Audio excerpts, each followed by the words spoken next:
13 வயசுல படிப்பு போச்சு, வீட்டுல ஏழ்மை, தொடர்ந்து பல நாட்களா பசி. வேலை தேடி தேடி அழுத்து போச்சு. ஒரு நாள் பசியால மயக்கம் அடைஞ்சு ஒரு நாடக கொட்டாயோட வாசல்ல சொருகும் கண்களோட அமர்ந்திருக்கான் ஒரு சின்ன பையன். ஒரு பணக்காரர் குதிரையில நாடகம் பார்க்க வராரு. அந்த பையன் கிட்ட போய், நான் டெய்லி இந்த குதிரை இங்க கட்டி போட்டு நாடகம் பார்க்க போறேன், போயிட்டு வரும்போது இந்த குதிரை காணாம போயிடுது, நீ மட்டும் இன்னைக்கு இந்த குதிரையை கரெக்டா பாத்துக்கிட்டா அதுக்காக நான் உனக்கு பணம் தரேன்னு சொல்றாரு. அவனை சரின்னு தலையாட்டுறான். அந்த பணக்காரரும் நாடகத்தை பார்த்து முடிச்சுட்டு வெளியே வராரு. குதிரையை பாக்குறாரு. இது நம்ம குதிரை தான் சந்தேகத்தோட பாக்குறாரு.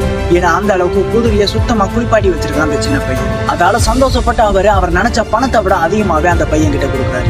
சில்லறையா கிடைக்கும் நினைச்ச அவனுக்கு பணத்தை பார்த்த உடனே ரொம்ப சந்தோஷம். இதையே டெய்லி வேலையா வச்சுக்கிறான். நிறைய பேர் குதிரையோட வராங்க, அவங்ககிட்டயே கொடுக்குறாங்க. நிறைய வருமானமும் வருது. அந்த காசெல்லாம் வச்சு குதிரைக்குன்னு அங்கேயே ஒரு இடத்த அமைச்சு அதை பார்க்க ஆள் வச்சு அவனே முதலாளியாகவும் மாறிடுறான். அதோடு விடாம நாடகங்களையும் சேர்த்து கவனிக்கிறான். மிகப்பெரிய இலக்கிய மேதையாக மாறிடுறான். அந்த சின்ன பையன் வேற யாரும் இல்ல, உலக புகழ் பெற்ற இலக்கிய மாமேதை ஷேக்ஸ்பியர்.